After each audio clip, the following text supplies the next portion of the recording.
This morning, Germany announced it will halt a key natural gas pipeline that connects Russia to Europe. This after Russian President Vladimir Putin recognized the independence of two separatist regions in Ukraine and ordered Russian troops to those regions. Now the White House is promising significant sanctions against Russia today.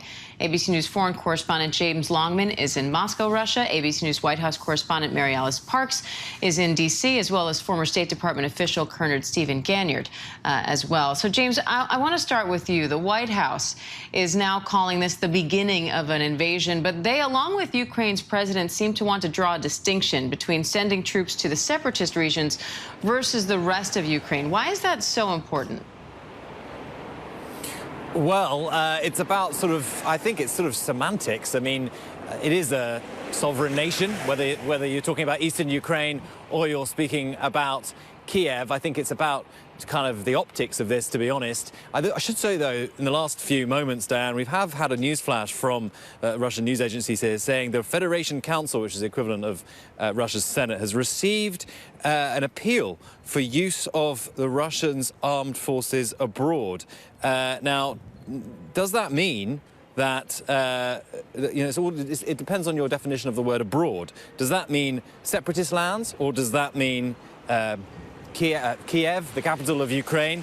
Does it mean further into the rest of the Donbass region? Because remember, the area we're talking about here in the east of Ukraine, separatists only really control about a third of it. So the concern is that this new friendship alliance, this friendship treaty, which was signed yesterday, gives Vladimir Putin the option to send troops, he's calling them peacekeepers, remember, down into this Donbass region. And could they expand further from areas that separatists allied with Russia already control? Could they even go even further south and try to create some kind of land tunnel down to Crimea, another area of the country, of course, that Vladimir Putin has annexed? But yeah, just like I'm saying, in the last few moments we have had that news flash that the Federation Council has received an appeal for the use of Russia's armed forces abroad. So I imagine that'll get Washington thinking, it'll get European capitals thinking, but perhaps that does just mean, it is perhaps just referring to the option of sending peacekeepers,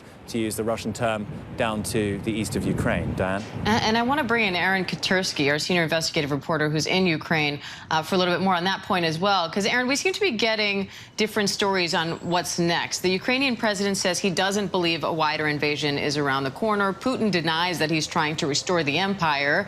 Meanwhile, the U.S. government says they believe Russia's planning to attack the capital of Kyiv in the coming days. So what do you make of all of that? The assessments are wildly different, and Ukrainian President Zelensky may be trying to impart calm. He told people earlier today that there was no reason for Ukrainians to lose any sleep, but he is clearly preparing. And on the phone with world leaders, including President Biden, he was able to convene the UN Security Council, undoubtedly worried about what security guarantees he can get from European nations. And crucially, we know that Europe has already responded with sanctions. So whatever it is that Vladimir Putin intends to do, he's already being punished for it by the Brits, which hit some banks and some oligarchs, and maybe most importantly by Germany, which halted the pipeline, the new pipeline that's going to effectively double the amount of natural gas that Vladimir Putin would have been able to export to Germany. So this is already coming with a consequence. But we're waiting to see what President Putin wants to do. Does he, as James suggests, just want to go to areas that have effectively been under his control for the last 8 years? Or does he want to move those troops, those peacekeeping troops, as he calls them, deeper into Ukraine? And, James, Russian officials have largely brushed off the sanctions imposed by the U.S. so far and Western allies. So what is their likely impact, particularly that move by Germany to cut off that natural gas pipeline? Yeah, the Nord Stream project is a really, really important one, not just for Russia, but for Germany in particular, and Europe more widely. And actually, there was a lot of criticism in Europe that they hadn't been doing enough, that Germany in particular hadn't been pushing hard enough because they are so reliant on Russian gas. In Britain, I can tell you, I personally have been seeing my energy prices going up and up and up. This will be something that every European capital is really worried about. So it was quite surprising that the Germans have done this. Of course, they've given themselves some leeway to recertify if Russia does decide to pull back. But on the impact it has here, of course, Gazprom is an enormous state employer. It would have created a lot of revenue. It's a massive infrastructure project, and oil and gas goes into the Russian national budget. So it's a massive deal. I have to say, I was on the streets today speaking to Russians, and they were talking about, and I asked, if sanctions will make a difference to them, and one man said, yes, it'll make a difference. My life will become more expensive. My life has been getting more expensive, and the lives of people in the eastern parts of Ukraine are more important than my pocket. That's what one man said to me. And that is what Vladimir Putin is doing. He's appealing to people's emotions. He's using this word genocide to talk about what's happening there. And perhaps for a lot of Russians, that sort of trumps whether or not they'll be impacted by sanctions. And Mary Alice, the White House is now promising swift and severe sanctions, something more than what we saw yesterday. So when are those new severe sanctions coming, and what are they expected to be?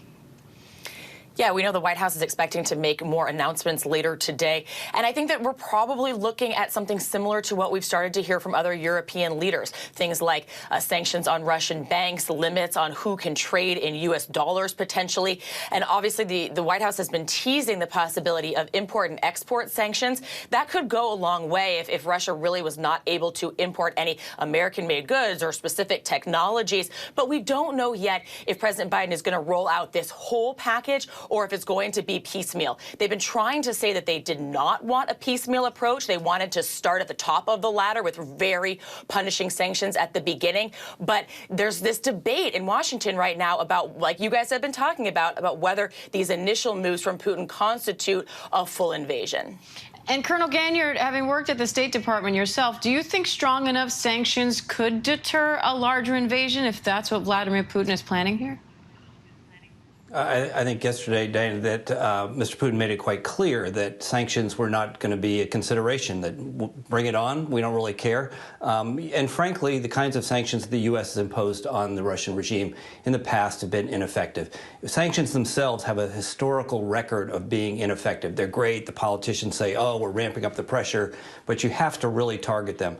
The Biden administration's credibility will be on the line when they announce these sanctions. If you really want to hurt President Putin, you sanction President Putin. He's essentially a mob boss, and he has stole hundreds of millions, if not billions of dollars from the Russian people. The U.S. government knows where that money is.